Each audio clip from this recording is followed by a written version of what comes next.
I'll tell you what exactly I don't want to hear from you. I don't want to hear that you're sorry. Everyone is sorry after they are caught. I don't want to hear why you did it.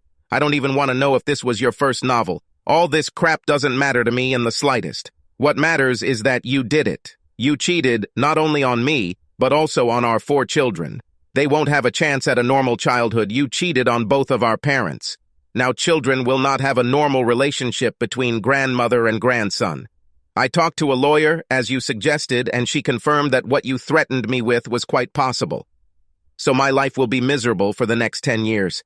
Imagine my shock when I discovered that, according to the law, it was you who destroyed us, and yet I will be punished. Rick, honey, please, I didn't threaten you. That's not what I meant. You have to believe me. I was trying to rationally point out the realities of our lives. Okay, I'm a lying liar, but do our 4 children deserve to pay for my behavior? I understand that the kids come first, but I guess in your world, ruining my life is just collateral damage. And please don't call me cute. You don't have the right to do that anymore. I'm just Rick. And, just for fun, I overheard you telling me that I should let you continue your affair even though you're married. I have to allow this, so I don't have to be a part-time dad paying you child support and child support for the next 10 fucking years. Isn't that a threat? Yesterday I didn't express it very well. I'm very sorry, but it's hard for me to explain. It's not a knock on you, but he does things to me. He makes me feel things I've never felt before. I don't love him, but now I can't let him go. Yes, I know. It's all because of you, not because of me. I know that, but please let me try to explain it better. Let's. I love fairy tales. Keep going. He waved his hand ceremoniously and plopped back into his chair. In the year that has passed since all this began, have I at least once refused you sex? Have you ever noticed even the slightest decrease in my attention to the whole family? Have I at least once canceled a joint lunch with you? Is there anything? What could you or the children reproach me for because of my affair on the side? All this is true. But that only made him angrier because she didn't really understand. Then tell me this, if you hid it so well, took care of my needs, were a good mother and everything to our children, why tell me now? At least I had the bliss of my ignorance. Now you've even taken that from me. I had to tell you, Rick, because some of our loved ones saw me in a compromising position, and I didn't want you to find out about it from the outside. I should have told you. How noble. Who saw you with your friend? I want to know because no one told me shit about this, and I would like to know who my good friend is. I'm not going to tell you this. I can't. Why not? You won't even tell me your lover's name, so that makes things even nastier. I won't tell you who saw me because it doesn't matter, and it will cause you unnecessary pain. And I won't tell you who my friend is, because I know you will attack him. I cannot allow the father of our children to be in prison. They need him. With all the sarcasm he could muster. Gee, you seem to know what's best for me in every aspect of my life, so I guess I shouldn't be upset at all. Just stop your sarcasm, Rick. It doesn't suit you. And stop acting so childish. What the hell is a cuckold? No, you're being childish, Kat. Are you telling me that in the last year, not once have you both laughed at me, ridiculed the size of my assets, or taken numerous other opportunities to humiliate me? How many times have you had sex with him in my bed or let him drink my booze while laughing the whole time I was out of town? Rick didn't even notice the slap in the face. This nearly knocked him down, and in his anger, he instinctively began to strike back. Somehow he managed not to, but he came close. He stood there, rubbing his cheek and training his jaw to make sure it was working. He was in a state of shock. Shocked because she hit him, and horrified because he almost hit her back. He knew it was time to leave. He had to keep distance between them. For her part, Kat was just as stunned by her rape of the man she loved, her eyes wide and her hands over her mouth, unable to speak. She started crying. Everything was falling apart. This was not the continuation of the conversation she wanted at all. When she came to her senses, she apologized profusely and tried to hug Rick, but he pushed her away. Rick, I'm so sorry. Please forgive me. I know you have no reason to believe me, but he has never been near our family or home, and none of us ever said a word about you. I don't know if you believe it, but I can share my life. When I'm with you, it doesn't even exist. And right. That also means that when you're with him, me and the kids don't exist, right? Kat lowered her head and said quietly, Yes, Rick, it is, but it's good. I was going to say, as you could only think, that I could humiliate you. But under the circumstances, I think there is no point in arguing about it. But it's true. Nothing like this has ever happened. Know that I am going to do a DNA test on the children. Kat was about to slap him again, but he grabbed her arm and spoke threateningly. Don't try that again. I'm trying my best to maintain my composure. And honestly, what you've done to me all these months doesn't give you the right to be shocked by my words. Okay, Rick, I understand, but we have to solve this problem somehow. My friend is out of our lives. You mean this bastard? It was a statement, not a question, and all the poison that had accumulated within him was included in those words. He's not a scumbag, Rick. He's a good guy. Of course it is. Is he just a nice guy who has sex with other people's wives? By the way, while we're on the subject, should I get tested for STDs?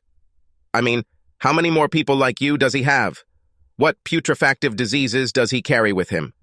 Of course, you can do it if you want. But he and I have both been tested weekly since our friendship began. I insisted on this so as not to put you and me at risk. This is cool. I certainly don't want to hurt your feelings, but forgive me if I do it anyway. Thank you for also letting me know that you sleep with him without protection. You made me wear condoms after our youngest was born until I got cut. I know you too well, Kat. What was your plan if that shithead got you pregnant? Just another collateral damage in my life. Raising someone else's child? I seriously want to know, since I had a vasectomy, can I expect the same speech? Listen, Rick, you raise this child as your own, or I will take away everything you hold dear. Is this something I have to look forward to? Of course not. This will never happen. Can't we just focus on how we will solve our problems as adults? You mean work through our problems so you can have your boyfriend and stay married to me? Work it out? Fuck you, Kat. I'm getting out of here before I do anything stupid. If there is an emergency, you can contact me through my parents. I'll stay with them until I figure out what to do. I'll think about what you said, but right now I'm considering divorce as the only option. Please don't contact me with any more bullshit about how we should talk about this. I have nothing more to say. You have made your position absolutely clear. Rick actually stayed with his parents. He told Mom and Dad everything, including his conversation with Kat. His father was shocked and supported him. He didn't try to influence Rick's decision one way or another. He simply told him that he would be there for him no matter what Rick decided. On the other hand, his mother was unforgiving. Even as a small child, Rick never doubted who was in charge of the family. His mother ran everything, and she began to attack him as soon as he finished his story. Come on, Ricky. She never stopped calling him that. It can't be that bad. You have 4 beautiful children who really need you. You just have to find a way to coexist with Kat. I know she loves you. Oh, Mom, did you understand everything correctly? She's having sex with another man and wants me to get over it. Ricky, listen to me. Divorcing her will be a permanent solution to a temporary problem. In a few months, she will overcome her infatuation with this other man and realize that she has a home. Don't divorce her. I know you can handle this. She talked about it day and night. She often cried, begging him to reconsider the divorce. Sometimes she even burst out with the old, I'm very disappointed in you, Ricky. We raised you better. The worst thing she said, and although she immediately apologized, it still hurt him terribly. Ricky, if you don't return to Kat and decide to live together, I will never forgive you. Rick knew that his parents loved their grandchildren to death, but he also noticed that whenever his mother started pestering him, his father would try to disappear from the room. When they were alone, his father would remind him that he would support whatever decision he made, but his father would never say anything like that when his mother was around. In the end, Rick came to the conclusion that it was best to keep the family together. He didn't have many options anyway. He felt like a bird locked in a cage. He couldn't find a way out, so he just decided to suck it up and make the best of a bad situation, and he went home. Listen, Kat, I decided to stay. I'm only staying so our kids don't have to grow up in a broken home, and because I know that if I leave, your buddy will move into my house in no time. I won't put our children through this. However, I will only stay here until little Amanda turns 18, and then I will leave. I'm going to turn the office into my bedroom because I don't think I want to be in the same bed with you. No, no, no. She stamped her foot. You will sleep with me. I've been living with my boyfriend for a year now. Have you ever seen or felt anything that made you suspicious? No, that didn't happen. You sleep with me, and that's final. Besides, what will the kids think? Since you're going to stay home, we need to keep up appearances. If you want to leave after the other kids leave and Amanda turns 18, then so be it. In the meantime, we sleep together. Kat understood it this way. She knew that Rick loved her and that over time their relationship would improve. She wasn't going to give him a reason to distance himself. She swore to herself that she would be even more careful with her lover in the future to make sure Rick didn't see or feel anything that would anger or hurt him. Of course, the kids were overjoyed that he was back home, but Rick was even happier. He couldn't stand being away from them. Even during his business trips, he made it a point to contact them every day. He also never forgot to bring small gifts to their home. Seeing their euphoria gave him hope that he could get through this. At first, things didn't go very well, and although Kat no longer bothered to try to convince him that everything was okay, she did a full course of pressure to get him to make love to her. But Rick couldn't do it.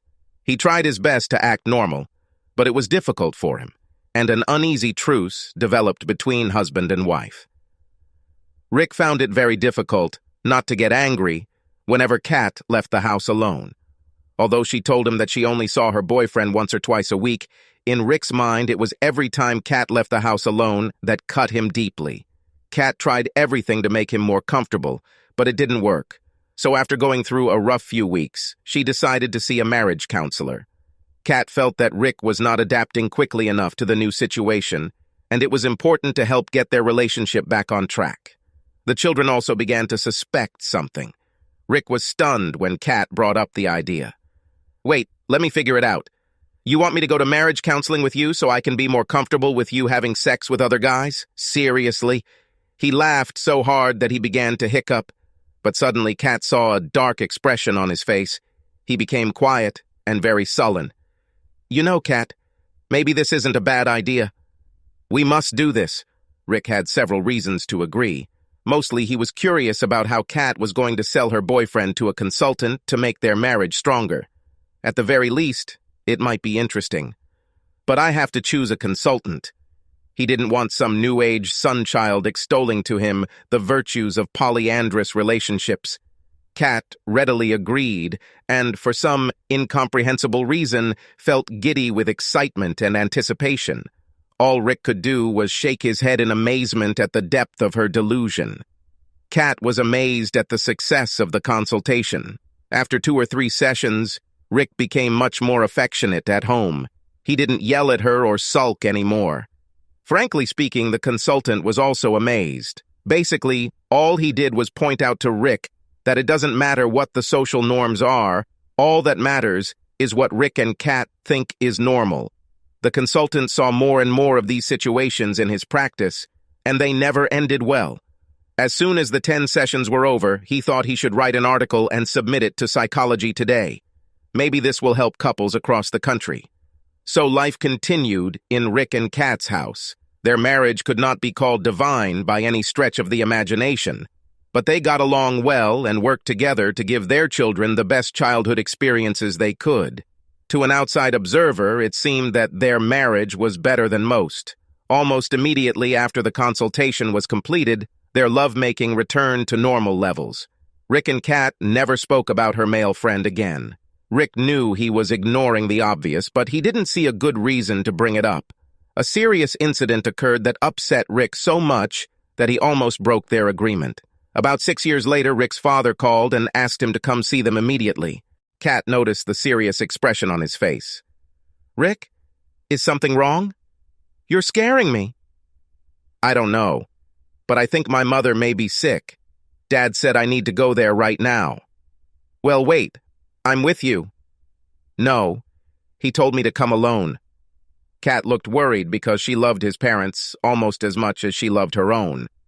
Okay, but please let me know what's going on as soon as possible. He promised that he would do so and headed to his childhood home.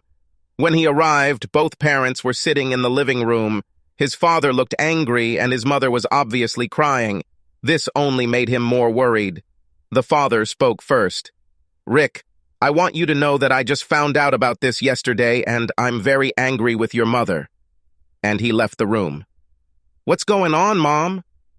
Ricky, I have something to tell you, and it will hurt you. I never wanted this. I just wanted to save your family. You know I love my grandchildren so much. Just tell me, Mom. I saw a cat with a guy many years ago. One day I saw them leaving the hotel room when I was meeting Doris for lunch. What? And you didn't tell me about it. How could you do this to me? Honey, the children were just babies. They needed both parents. She continued talking, but he didn't hear the rest of what she said. He was stunned. His own mother. Rick stood up and left without another word. When he got home, Kat nervously peppered him with questions, but he simply said that his parents were worried about whether we would have enough money to pay for all the kids' college expenses. I told them we are working on it. They told me they would help in any way they could. They just get older and worry. I think this is typical for old people. Well, thank God. I hope you told them not to worry anymore. Rick just nodded his head and walked into the backyard. Rick's relationship with his mother was never the same. Oh, they saw each other, usually with their grandchildren and Kat, but the close relationship they had was gone forever. It was the same with his parents' marriage. His father actually left home for about a month. He was so upset about his wife's deception. Unfortunately, his father passed away about a year after this meeting. He died a sad man, and that really bothered Rick. He had several dark days after the funeral. To Kat's credit, she was with him every step of the way and helped him come out of his depression. Rick's resolve to leave his wife began to weaken. He was very worried, but he realized that his wife loved him and that she was trying to be with him, so he doubted. Their oldest went off to college. The next two followed. Amanda would turn 18 in a couple of years, had graduated from high school, and was ready to go to state college. The years of raising a child, especially in high school, passed in a blur. Around the same time, his mother also left. Death is a very complex and time-consuming process. There is a saying that, being an only child, the good news is that when your parents die, you don't have to argue with your siblings about anything. The bad news is that you don't have any siblings to share the burden with.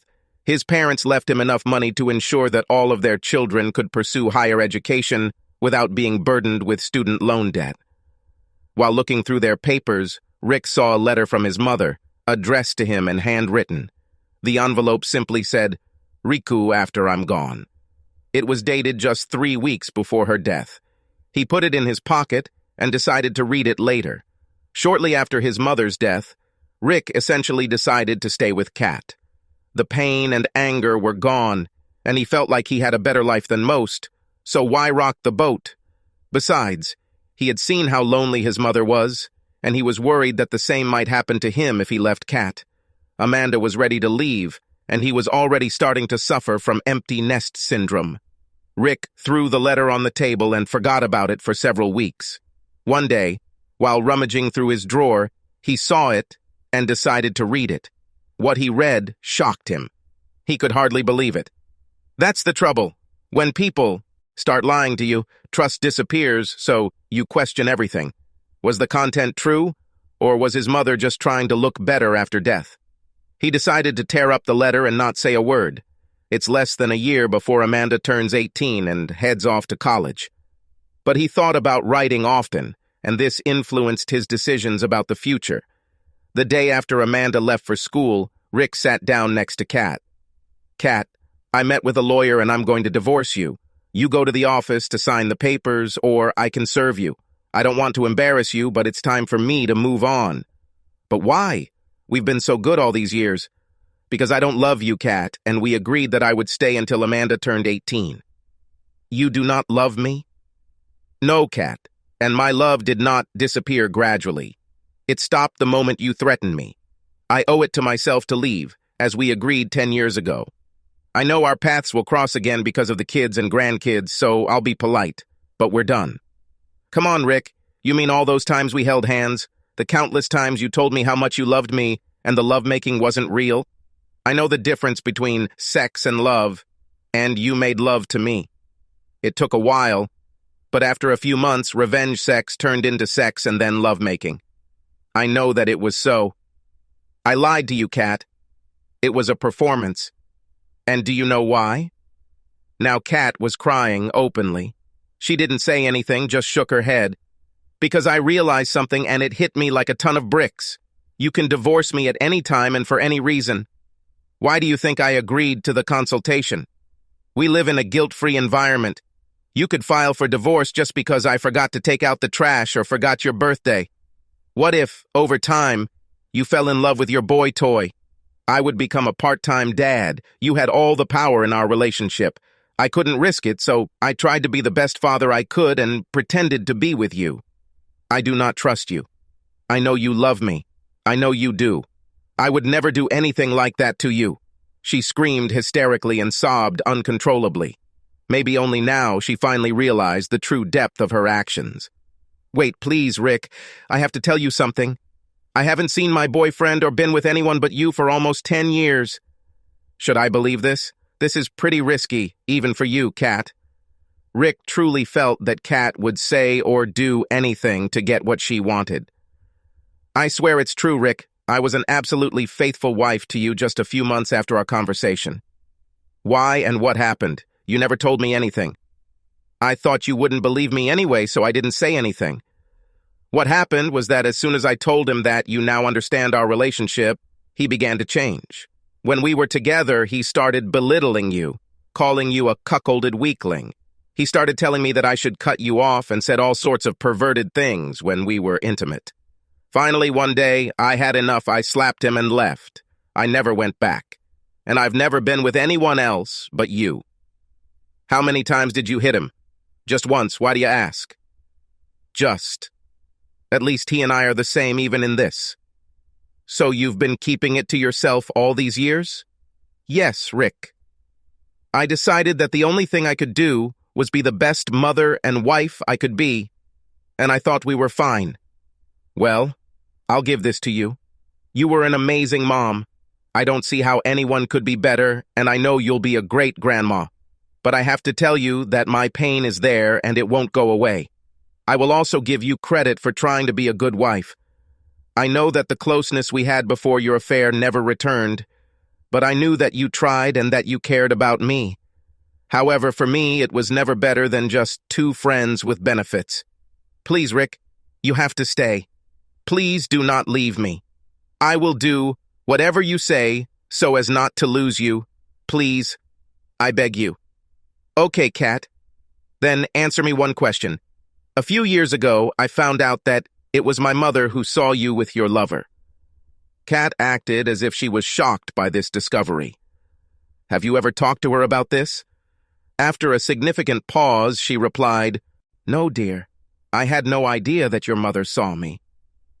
It's strange, Kat.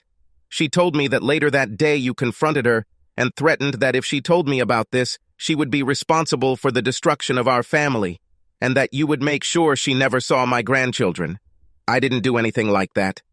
I don't know, Kat, but what my mother told me is very similar to what you told me 10 years ago. The problem now is that I don't trust you. I'm really sorry, but there's nothing you can say that would make me stay. Anyway, it's time for me to do something for myself. I've been here all this time for the kids, and now it's my time. Goodbye, Kat. Kat collapsed, sobbing uncontrollably. But Rick was unmoved. He left his house for the last time.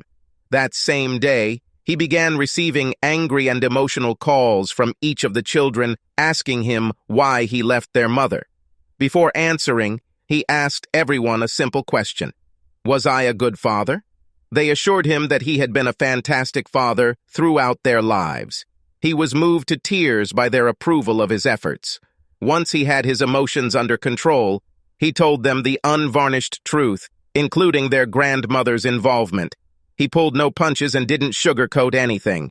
He explained that he almost left because he was filled with anger and shame. They understood everything and thanked him for staying with them. And although they maintained a relationship with their mother, it was never the same. Rick never spoke to Kat again. He even refused to be in the same room with her, except for his children's weddings and grandchildren's birthdays.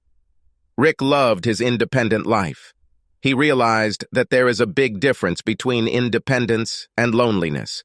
He was never lonely because he had an important part of the love and respect of his children. Subscribe to our channel so that your second chaff doesn't cheat on you, and go ahead and listen to the next story, because this story is nothing compared to the next one. If you're under 18, don't even think about listening to the next one.